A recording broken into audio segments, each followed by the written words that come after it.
Oh, protect the cooling system. Okay. What volume of ethylene glycol has to be used to make this? Doesn't make any sense.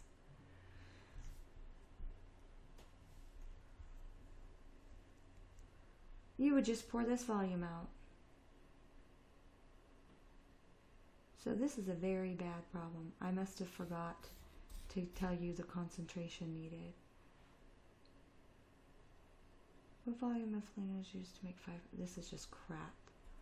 Oh, crap.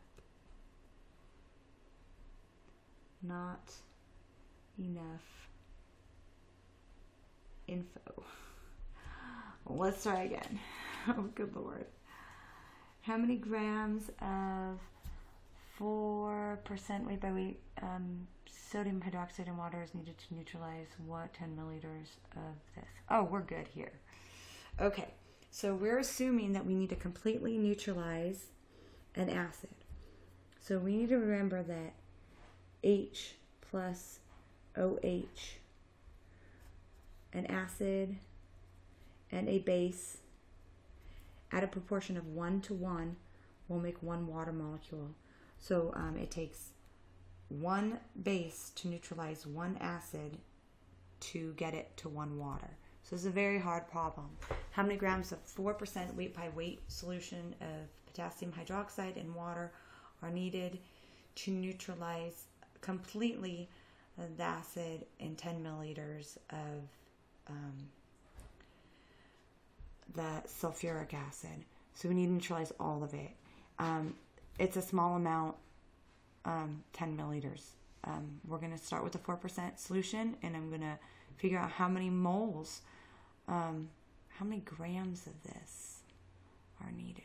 Okay, so I'm going to use this information. I'm going to find out how much acid. I have 2 pieces of information about the acid, so I know to start here. Because when I'm done with this problem, I'm going to find out how much acid I have to neutralize. And if I have a certain amount of acid, that will tell me how much base I need to neutralize, and I'll be ready to use this. If you did advanced work with me in the AP Nerd Herd packets, you've done this before. You've done problems like this before. It's a little bit of step up because I'm not giving you a molarity here. I'm going to have you convert. Find the molarity and let me know how much of this you need, and then tell me how many grams you need of this. So there's definitely more work than the Brainiacs packet we did last year or the year before. But either way, I know to start with the one when I have 2 pieces of information because it will tell me how much acid. Then I'm going to figure out how much acid I need to neutralize with base. Then I'm going to figure out, oh, if I need that much base, how much of this concentration do I have to pour out? Here we go. 10 mils of acid. This is molarity, so it's moles per liter. I'm going to go ahead and convert this to 0.01. Oops, I can do it in my head. I'm just going to do it out here for you. 10 to the 3 milliliters per liter. So this gives me liters. Now I'm ready to use molarity, which is 0.256 moles of H2SO. I'm running out. Let me start all over. 10.0 milliliters.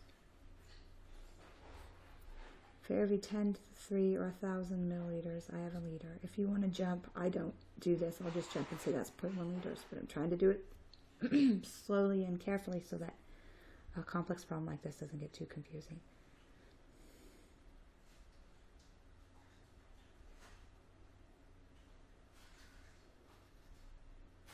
And if this is where we would have stopped if you did this with me last year, but we have to go ahead and see that this is diprotic, meaning it has 2 H pluses. And if we're completely neutralizing the sulfuric acid, the first H of sulfuric acid comes off very easily. It's very strong, but the second one takes some work to pull off. But if you add a base to it, a good amount of base, it will completely neutralize this acid. It will take all the H's to water. So we also need to say for every 1 mole of H2SO4, we have 2 moles of H plus.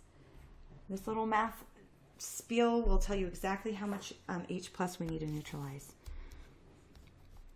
So 10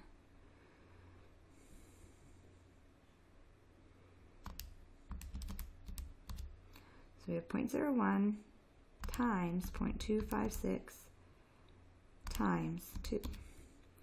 And we end up with 0.00512 moles of H plus. So this is exactly how many moles of base we need. If we have this many moles of acid that need to completely go to completion to water, we need to neutralize all of it. We also need this many moles of OH. So this answer from how much acid we need to neutralize gives us, through reasoning, through what we know about acid-base chemistry, that that's also how much base we need. So this becomes our given for the next part. So if we need 0.0512 moles of OH, and we know that for every mole of OH, we have a mole of KOH. The only reason I'm doing this is because we have to move to mass. And when they consider the mass percent of something, they're talking about the mass of the KOH. So I need to do the reasonings also that for every mole of hydroxide, we have a mole of potassium hydroxide. Now I can move from grams to moles and use the the mass percent. So here we go. We need to go from grams to moles. Where do we go? I'm evil. This is definitely a problem. This is more of the breadth of what we will be doing in class, more of the caliber. We're going to take potassium, which is 3910. We're going to add it to H and O, which is 16. You'll have these memorized real quick. And 1.008.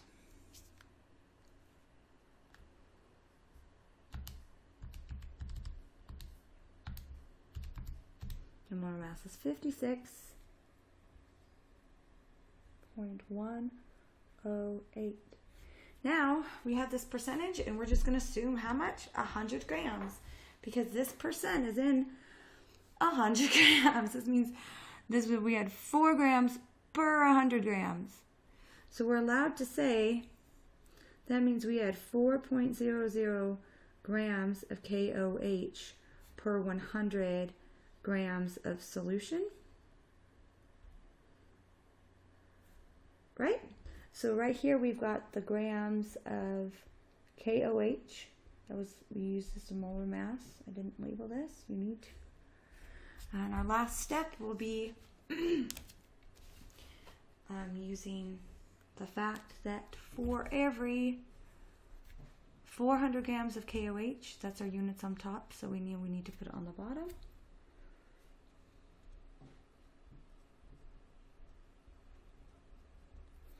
We need 100 grams of solution. That's the rate, general solutions chemistry of the solution that we were working on for the first couple of pages of this assignment.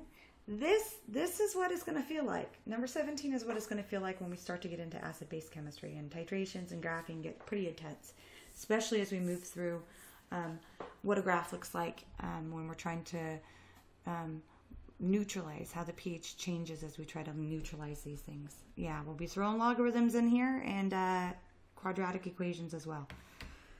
I'm super excited, by the way. So hopefully you will be too. It will be the most challenging class you've ever taken. I have no doubt. And it also makes it the most rewarding when you own it. And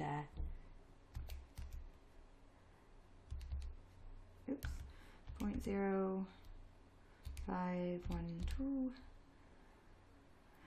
times 56.108 times 100 divided by 4. And we get an answer of 71.8 1.18. We have 3 sig figs in our 4% solution, 3 sig figs with our mils, 3 sig figs for our molarity. We're allowed to report 3 sig figs here, and we need 71.8 grams of this solution. So yeah, we could weigh stuff out like this. If we have a weight per weight volume solution, it's do the math and just weigh it instead of trying to pour it out into a volumetric flask. Yay. That was super fun for me. I feel like the other problems were just busy work. This one felt like a little bit more thinking. Oh, okay. Write your own solutions word problem below for a classmate and complete it when we reconvene. What do all concentrations units? So this, we're going to wait. We're going to have a few days, the week that we come back, we'll have those couple days that we meet where you can come and ask for help if some of this is just blowing your mind. Other than knowing citrate, if I didn't put it on your handout as far as nomenclature, I expect you to be able to do any of these problems. And really sorry about number 16. I must have just not typed something. It's going to happen from time again. What do all the concentration units we worked with have in common? Which one differs greatly when considering the units in the denominator? So what I'm looking for 19 is you to write sentences, draw clear pictures if they support what you're saying.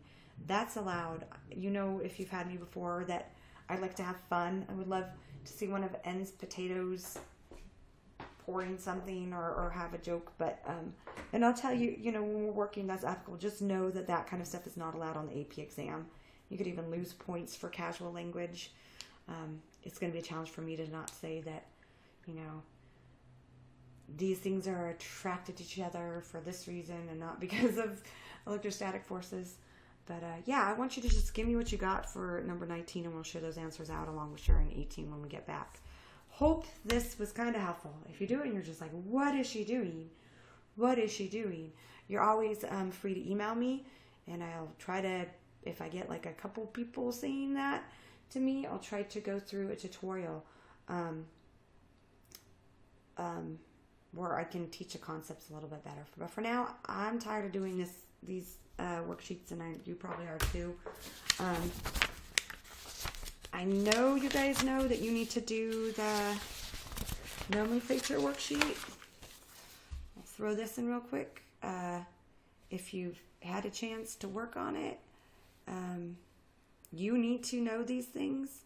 So I'm going to leave it here. Yeah, I'm going to leave it here for a moment to see if you're on the right track. There's no way to get around this stuff except just to memorize it. And this isn't something, nomenclature is not something we'll be working on very much in class, except to have our quiz on it on Friday. So you will definitely have to come talk to me about where you're struggling, and I'll try to help you. Other than this packet, towards the end, you should do this packet where you even get more written instruction, knowing how to switch things into acids, and how that changes the name. You can't really name acids until you know how to name the ions. And then here's a real quick review on common organic chemistry. And this is the only part, the organic chemistry, except for very basic groups. I'm not going to throw in propanoic acid or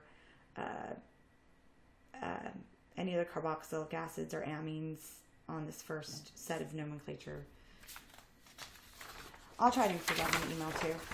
So if you really want to see these keys or a certain page of the keys for this and want me to snap a picture of it and throw it online, I will be more than willing to.